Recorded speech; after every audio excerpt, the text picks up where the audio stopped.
मैं जब ये तबलीग किया करता था फ़ायद साहब के सेशन में अटेंड किया, मैं बड़ा मोटिवेटेड हो गया। मैंने कहा ये शादियाँ सादगी से होनी चाहिए, ये हमारी पाकिस्तान का बहुत बड़ा मसला है कि जहेज़ आ रहा है जा रहा है और ये मसले वो मसले। वो कहते हैं, मुझे लोग पूछते आपकी शादी हुई है? मैंने कहा जी शादी नहीं हुई अभी। तो कहते आप बात ना किया करें, जब करेंगे ना फिर बताइएगा। वक्त गुजरता गया, 3-4 साल गुजर गए, मेरी शादी का अपना वक्त आ गया।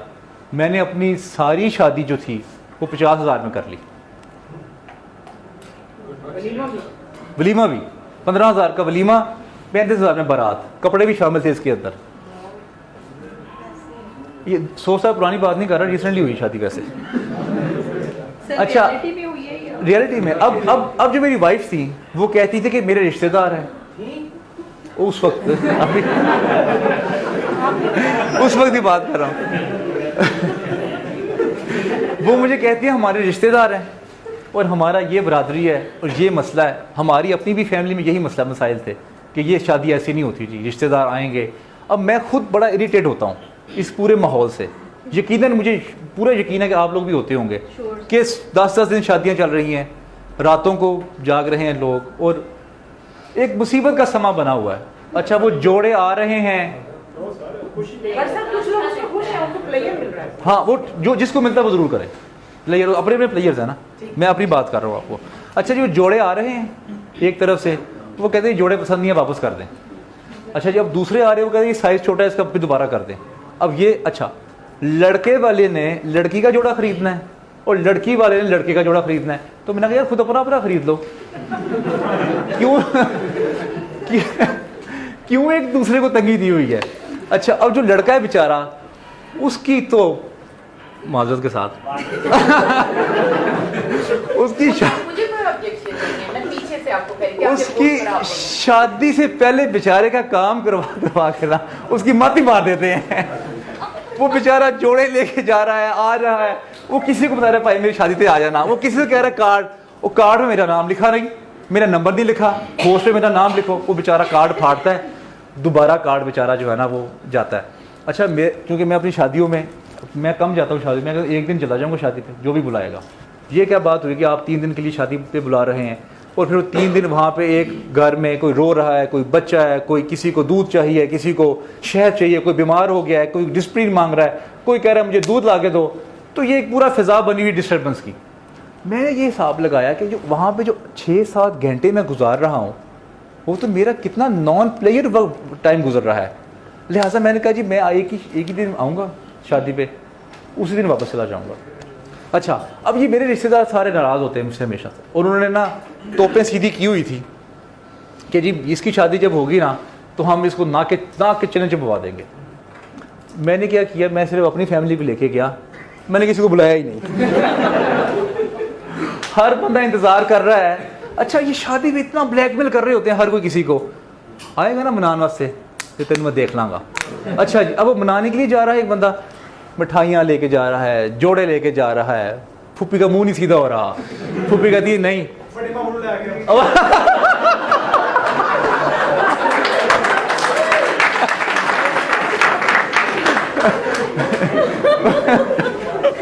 ठीक है। अब ये सारा ये सिस्टम, मैंने सोचा कि ये इतनी खप है, मैं इसमें पढ़ूँ क्यों, मैंने वैसे ही कर लिया। अच्छा अब जितना भी एक्सपेंस आना था, देखिए मैं आपको डिसीजन बताने लगा, इंटेलिजेंट डिसीजन क्या होता है।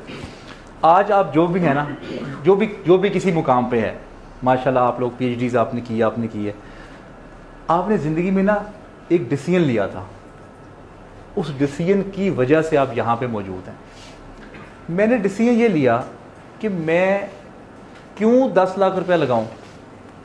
मेरे वालिद ने 5 लाख रुपए मेरे भाई की मंगनी पे लगा दिए। अब मैं उनको कहता था कि मुझे बुरा लगता है बसेस में जाना, वैगन्स में जाना, आप मुझे कुछ पैसे दें, मैं उससे गाड़ी खरीदूं ताकि मेरी ज़िंदगी में कोई प्लेयर आए, कोई आसानी आए। वो कहते नहीं मेरे पास पैसे नहीं है। अच्छा जब शादी की बात आई तो कहते हैं शादी पे हम सारे पैसे लगा लेंगे, कोई मसला नहीं है।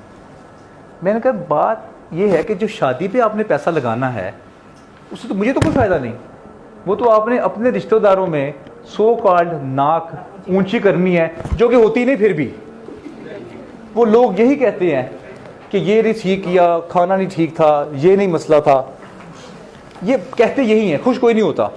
फिर मैंने सोचा कि जो रिश्तेदार इन्वेस्टमेंट है ना, इन्वेस्टमेंट करके खर्चा करके भी खुश नहीं हो रहा अगर, तो लगाने का फ़ायदा क्या है। लिहाजा मैंने गाड़ी ख़रीद ली थी। जो पैसे मैंने लगाने थे वहाँ पे, क्योंकि मैंने सोचा कि जब मेरी बीवी आएगी तो मैं उसको रक्षों में और वैगनों बसों में लेके जाऊँगा, ये कितनी शर्मिंदगी है। अच्छा, वालिद ने उसके लिए नहीं दिए पैसे, वो कहते मैं तुम्हारी शादी में 15,000 लाख 10 लाख जो लगता है वो लगा दूंगा। मैंने नहीं लगवाए। मैंने कहा जिस चीज़ का मुझे फ़ायदा नहीं है मैं उसका एहसान क्यों लूँ आप पे। और अल्लाह ताला का रहम करम की वजह से मैंने अपना निकाह मस्जिद में किया था। मैं जब यूके गया, यूरोप गया, मुझे बड़ी शर्मिंदगी हुई वहाँ जाके। वहाँ 100% शादियाँ चर्च में होती हैं और हमें दकियानूसी काम लगता है कि मस्जिद में जाके निकाह करवाना। जबकि सर ये हमारा इस्लाम बैकवर्ड कहा जाता है ना कि जो लोग, अच्छा इसलिए मैंने आपसे अर्ज़ किया है जिन लोगों की शादियां नहीं हुई वो आशिक ना बने, माशूक बने। कि इंसान कभी खा खा के नहीं रजता, इंसान तब रजता है जब लोगों को खाना खिलाता है, तब उसकी नेचर में भूख ख़त्म होती है। प्रोफेसर अहमद रफ़ी अख्तर साहब फरमाते हैं कि अगर आपको खाना खिलाने का मुकाम पता चल जाए क्या है, तो आप ज़िंदगी में कोई दूसरा काम ना करें, सिर्फ आप लोगों को खाना खिलाएं। उस दिन फिर मैंने डिसीजन लिया, जैसे उस दिन डिसीजन लिया शादी का कि शादी इस तरह करनी है, खाने का डिसीजन लिया, लाइफ में गाड़ी का डिसीजन लिया कि गाड़ी लेनी है, अपनी लाइफ में कंफर्टेबिलिटी लानी है, ना कि रिश्तेदारों को खुश करना है जो कि खुश नहीं होते। अब ये सारी गेम हो रही है इंसान की, इंसान की गेम है सारी इंसान के साथ, ये बता दो इंसान की गेम इंसान के साथ है। और अब हम डिस्कस करते हैं। अच्छा ये बात बताएं कि अगर आपने अगर अमरूद खाया जी, अमरूद, केला और सेब, आपको कौन सा पसंद होगा? सेब हो गया। 2020 में आपने अनार और पाइनएप्पल खा लिया। अब पांचों को कंपेयर करके बताएं कौन सा बेस्ट है। एक मिनट, आप इनका पूछा है जी। पाइनएप्पल पांचों में से बेस्ट पाइनएप्पल है, ये इन्होंने खाया 2020 में। अब 2025 में आपने मैंगो, स्ट्रॉबेरी, चेरी, ये तीनों चीज़ें खा ली। अब आपको सारे पिछले एक्सपीरियंस से बताएं सबसे बेस्ट कौन सा है? स्ट्रॉबेरी। जो ज़िंदगी में लाइफ में ज़्यादा चीज़ें टेस्ट करेगा ना, उसको अंदाज़ा होगा कि कौन सी चीज़ बेहतर है। हम ज़िंदगी में कुछ चीज़ों को टेस्ट करते हैं, कुछ एक्सपीरियंसेस करते हैं और हमें उन्हीं में से ये महसूस होता है कि ये बेहतर है। दुनिया में 6 टैलेंट आपको बताए होंगे, ज़फ़र सईद साहब ने बताया ना। अब उस टैलेंट को जो डिस्कवर करेगा वो ही ज़्यादा खुश रह सकेगा। और उसकी आपको निशानी बताई होगी उन्होंने आपको, 3 निशानियां हैं बड़ी सिंपल सी, कि इंसान थकेगा नहीं वो काम करके, इंसान टाइम नहीं देखेगा, बोर नहीं होगा, और सबसे बड़ी ये एक निशानी होगी। दूसरी निशानी कि वो मुफ्त करने को भी तैयार हो जाएगा। आप शायरी करती हैं ना, पैसे लेती हैं किसी से? पैसे नहीं मिलते, शायरी करती हैं। आप क्या करते हैं? पैसे लेते हैं किसी से? उससे पहले स्टार्ट में? अच्छा, जब बड़ा इन्होंने इंपॉर्टेंट सवाल किया, अपने लिए करता हूं। जब उस वक्त आप करते थे, उकताहट फील होती थी? नहीं होती थी जी। जी बताएं जी। सर्जरी बगैर पैसों पे भी कर देती हूँ, बगैर, मुझे पसंद है। थकती तो नहीं ना आप? बिल्कुल भी नहीं। जिस काम में आपकी थकावट हुई ना, मैडम मैं ये इसलिए बात कर रहा था कि जिसमें थकावट नहीं होगी ना, तो आप टाइम उसमें ज़्यादा लगाएंगे। जैसे ही टाइम ज़्यादा लगेगा, आपकी उसमें एक एक्सपर्टीज़, स्किल्स इन्हेंसमेंट ज़्यादा हो जाएगी। अब मैं आपको बताता हूँ कि 4 लाइफ के जो प्लेयर्स हैं। अच्छा, फैसला मैंने करवाना था एक आपसे प्लेयर का, क्योंकि लर्निंग तकरीबन सब ने कहा इज़ अ बेस्ट प्लेयर।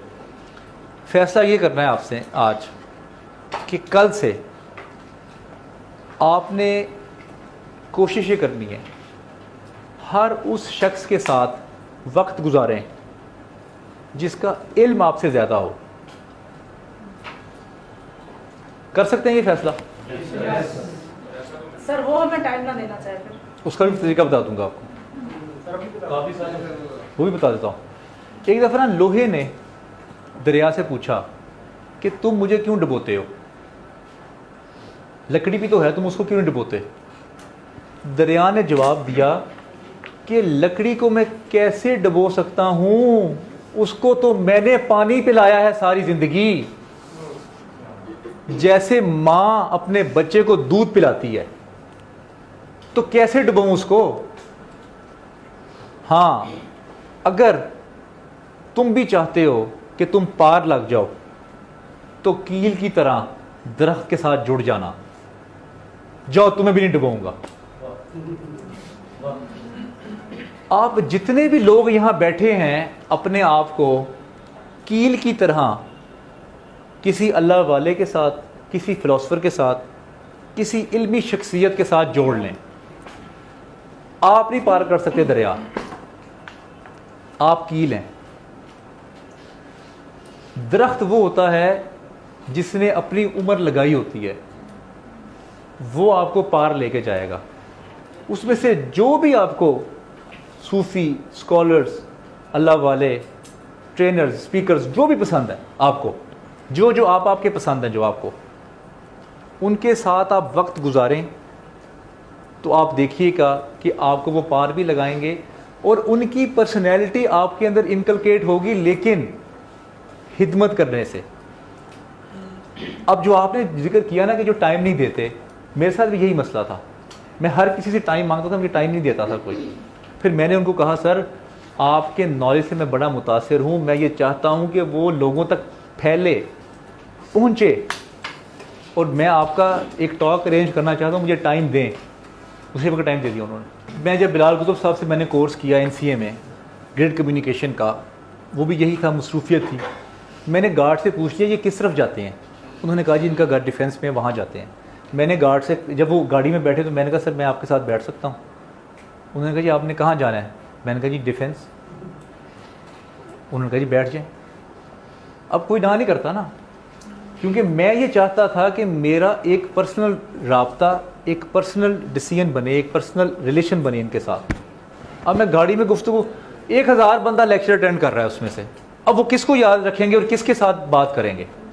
लेकिन अगर आप में से कोई ऐसी एक चीज़ है जिसमें वो नज़र आए, वो सवाल से नज़र आ सकती है, वो आपकी एटीट्यूड से, आपके बिहेवियर से, आपके अदब से नज़र आ सकती है। और मैं आपको एक बात बताऊं मैडम, जो अल्लाह वाले होते हैं ना, इनकी नज़र बड़ी तेज़ होती है, और ये खुद अच्छे और जिनके अंदर आग है, जुनून है, वैसे शागिर्दों का खुद इंतज़ार कर रहे होते हैं। आपने उनको क्या ढूंढना, वो तो आपको ढूंढ रहे हैं। इस स्लाइड ने ज़िंदगी की बड़ी लर्निंग में से एक लर्निंग दी कि हर किसी को कन्विंस नहीं करना कि मैं ठीक हूं तुम गलत हो। जहां जहां जो जो है उसकी वहीं पे रिस्पेक्ट करनी है, उसको वहीं पे एक्सेप्ट करना है। उसके बाद फिर मैंने अहले तशरीह को, अहले हदीस को, देवबंदी को, बरेलवी को, सुन्नी को, तमाम लोगों को एज इट इज एक्सेप्ट किया।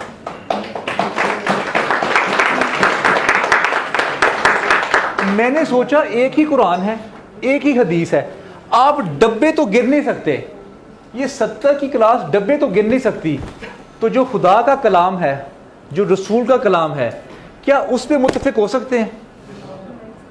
नहीं हो सकते। वो लगाओ साहब, उस पर नहीं हो सकते। इसने बड़ी ज़िंदगी में आसानी पैदा की। फिर दूसरी बात, हम कहते हैं कि क्या किया, जब पर्सनैलिटी का वर्ड आता है ना आपके माइंड में, तो आपके माइंड में आता है कि पर्सनैलिटी देखने में खूबसूरत, कम्युनिकेशन अच्छी, जबकि पर्सनैलिटी वो होती है जो ईदी साहब की है। पर्सनैलिटी वो है जो कि कायद-ए-आज़म मोहम्मद अली जिन्ना की है। उनसे जब वो कोई खूबसूरत आदमी नहीं थे, कायद-ए-आज़म मोहम्मद अली जिन्ना, वो चल मान लेता हूँ खूबसूरत है, ओपरा विनफ्री है पर्सनैलिटी, जिसके प्रोग्राम में हर प्रेसिडेंट ऑफ द वर्ल्ड ख्वाहिश करता है कि मैं इसके प्रोग्राम में आऊँ, अपने नॉलेज और इंटेलिजेंसिया की वजह से। लेस ब्राउन, ये वो लोग हैं जो पर्सनैलिटी, इनका एक कहा हुआ जुमला इतना पावरफुल होता है कि आपकी ज़िंदगियां बदल देता है। अब ये सॉन्ग है, ये आपने अपनी कानों से नहीं सुनना, ये आपने दिल से सुनना है। अच्छा, मैं ये सोचता था, मेरे जो रिश्तेदार और घर वाले, मैं उनकी जो बुजुर्गी वाली जो हालत है ना, मैंने उसको बड़ा वर्स्ट पाया। वर्स्ट इस तरह से कि आप लोग भी देखते होंगे अपने घरों में कि वो लोग आते थे, अपने घर में बैठते हैं, उनके पास कोई ज़्यादा बैठना पसंद नहीं करता। ऐसे होता है ना, बच्चे बैठते हैं ना उनके बच्चे आगे से बैठते हैं। अब मैं ये सोच रहा था कि आखिर क्यों नहीं बैठते, और जो बुज़ुर्ग हैं वो हर वक्त वो सारे ही होते हैं ना, वो चाहते हैं कि हमारे पास बैठें, हमारे पास जो नॉलेज है, एक्सपीरियंस है, एक्सपर्टीज़ हैं, वो हम ट्रांसफ़र करके मर जाएं। हर इंसान की ये चाहत होती है कि जो उसने सीखा है ना, वो उसको ट्रांसफ़र करके मरे, पहले ना मरे। अब लेकिन बात यह कि उसके पास बैठते नहीं थे। अब मैं 3 साल ना इस परेशानी में मुब्तला रहा कि क्योंकि मुझे भी लगता था कि अगर मैं अपनी तबई मौत मरूंगा, हो सकता है वैसे अभी भी मर जाऊं राइट नाउ, लेकिन मैंने सोचा कि अगर मैं अपनी तबई मौत मरूंगा तो 60-70 की जो एवरेज एज चल रही है उस वक्त तक जब जाऊंगा तो ज़िंदगी में तो बड़ा कर्ब रहेगा, उस वक्त कोई बैठेगा नहीं पास। तो इसी तरह, इसी सोच में मेरी मुलाकात हज़रत इशफाक साहब से हो गई। उनके घर जुमेरात महफिल हुआ करती थी। जैसे ही मैं उनके घर पहुंचा तो मैं उनके पास, तब मुलाकात मेरी उनके साथ हुई जब उनके आखिरी दिन थे, कैंसर के पेशेंट थे वो, और आखिरी दिनों में चल रहे थे। मैंने ये देखा कि उनको 2 लोग हाथ से पकड़ के आ रहे हैं लेके, और लोग बैठे हुए हैं उनको सुनने के लिए, और उससे ज़्यादा लोग बाहर थे उनकी पार्किंग में, और उससे ज़्यादा लोग सड़क पे बैठे हुए थे ताकि उनकी एक नज़र, एक झलक हम देख सकें। मैंने ये सोचा कि ये भी तो बुज़ुर्ग हैं, इनके पास लोग क्यों बैठ रहे हैं। फिर ये मैंने उनकी गुफ्तगू से अंदाज़ा लगाया कि इनके पास इल्म है और ये लोगों के लिए आसानी पैदा कर रहे हैं। ये नहीं पूछ रहे किधर जा रहे हो, किधर से आ रहे हो, लेट क्यों हो गए हो, तुम बड़े बदतमीज़ हो, तुम बड़े ऐसे हो, तुम इतनी लेट क्यों आए, तुम। ये सवालात की वजह से जो लोग हैं वो बुज़ुर्गों से दूर हो जाते हैं। फिर मैंने उस वक्त ये हिसाब लगाया कि हमारी उम्र में जब बंदा बुज़ुर्गी तक पहुंचता है तो सारे एज़ा जो हैं वो कमज़ोर होने शुरू हो जाते हैं। सब एज़ा, सिर्फ 2 एज़ा ऐसे हैं आपकी पूरी बॉडी में जो आखिर तक चलते हैं। उन 2 एज़ा में आपका माइंड और आपकी ज़ुबान है। बोलना शुरू, लेकिन चलता रहता है, आपको वो बात करते रहते हैं। आप जैसे घुटने आपके रह जाएंगे तो आप उठ ही नहीं सकते, ये काम नहीं होता माइंड के साथ। फिर मैंने सोचा कि अगर वैसे भी अगर इंसान का डिमांड ना हो ना मार्केट में, यानी कि दुनिया में, तो वो एक, या उसके चाहने वाले ना हो, तो वो एक चलती फिरती लाश होती है बस, जो दफनाने वाली होती है। घर वाले भी ये दिली में कह रहे होते हैं कि यार बाबा जी, माँ जी कब फोत होंगी। जो मोहल्ले के जो लोगों को जो परेशान कर रहे होते हैं ना, वो कहते हैं वो साइकिल आराम से चलाओ, बाइक इधर से ना निकालो, वो भी ये दिली में कह रहे होते हैं कि ये कब मरेगा। वो चलती फिरती लाश होती है, बस दफनाने वाली होती है। उस दिन फिर मैंने ये हिसाब लगाया कि अगर अपनी ज़िंदगी में आखिर तक प्लेयर सेटिस्फेक्शन और हैप्पीनेस रखनी है तो वो काम करना होगा जिसका ताल्लुक़ दिमाग और ज़ुबान से है।